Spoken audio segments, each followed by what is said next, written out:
Ուժեղ Հայաստանի ազգային ժողովի նախագահի տարեկալի թեկնածու Արամ Վարդևանյանի հարցը։ Պարոն Վարդևանյան, համեցեք կենտրոնական ամբիոնի մոտ։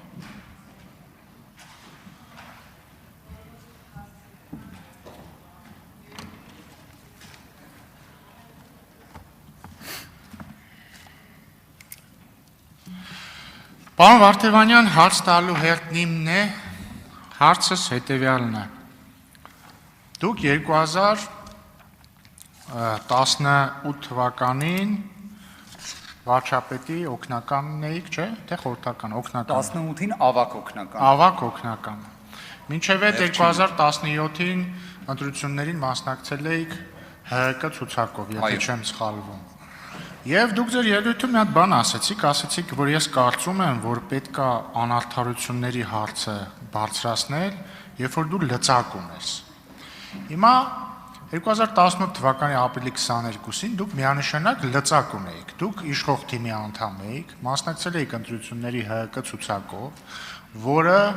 իհարկե ընտրակաշառքով, բայց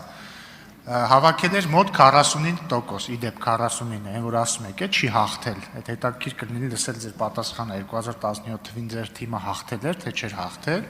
հաշվի առնելով, որ 49-ն ու մի քիչ տոկոս էր հավաքել, բայց հարցս դրա մասին չի։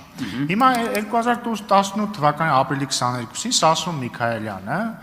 որը ձեր դիմացն է նստում, այս պահին նստած չի, քայլում էր իր համար Խորենացի փողոցով, ոստիկանները եկան, ցրեցին մարդկանց, հատուկ միջոցներ կիրառեցին, Սասուն Միքայելյանին բռնեցին, ձերբակալեցին, տարան ԱԱՑ մեկուսարան ու դատախազություններ մեղադրանք առաջադրեց ու պատրաստվում էր գլխավոր դատախազներ գարստեղ, որպեսզի կալանք տային, իհարկե չհասցրեցին, որտեղ մենք հաղթեցինք եւ ձեր իշխանությունը փլվեց։ Բայց հիմա ինձ ինչ է հետաքրքիր, դուք որպես լծակ ունեցող այդ օրը, երբ որ տեսակ Սասուն Միքայելյանը քայլում է իր համար, ուղղակի բռնեցին, ձերբակալեցին։ Ինչ արեցիք, օրինակ գնացիք, բացեցիք Կարեն Կարապետյանի դուռը եւ ասեցիք, պարոն վարչապետ, այն ձեզ հատուկ են, դրամատիկ ձայնով, ասեցիք, պարոն վարչապետ, այս ինչ անարդարություն է, ինչու եք Սասուն Միքայելյանին դարձնում քաղբանտարկյալ, շնորհակալություն։ Շնորհակալ եմ։ Ես ավելի հետաքրքիր հանգամանք ստեղ տեսա, որ դուք էլ եւ Հայաստանի Հանրապետական կուսակցությունը 49%-ի հետ կապված ուղիղ առնչություն ունեք,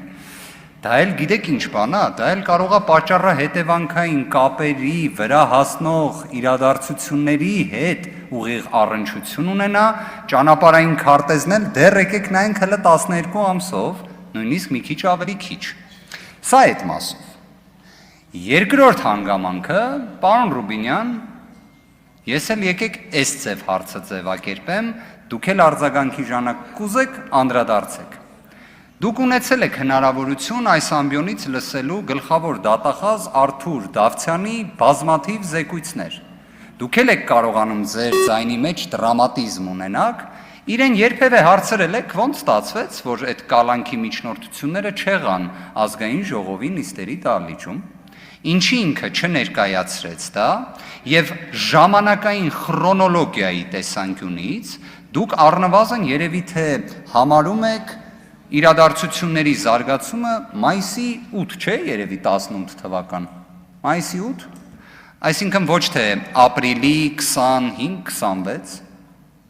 այդտեղ մի բան ոնց որ չի ստացվում։ Իմ գործողությունները այդ ժամանակահատվածում թույլ տվեք մի այլ պատե առիթով կներկայացնեմ։ Հետաքրքիր կլինի թե ոչ, թող հանրությունը գնահատի։ Բայց այն ձևակերպումը, որը օգտագործեցիք, որ այդ կալանքի միջնորդությունը դատախազը չներկայացրեց, որովհետև իշխանությունը փլվեց եւ այլ, դուք շատ հակված են, որ այլ տվյալներ ունեք, եւ եթե չունեք էլ, Արթուրը Դավթյան ձեր իշխանության ժամանակ երկար պաշտոնավարել է։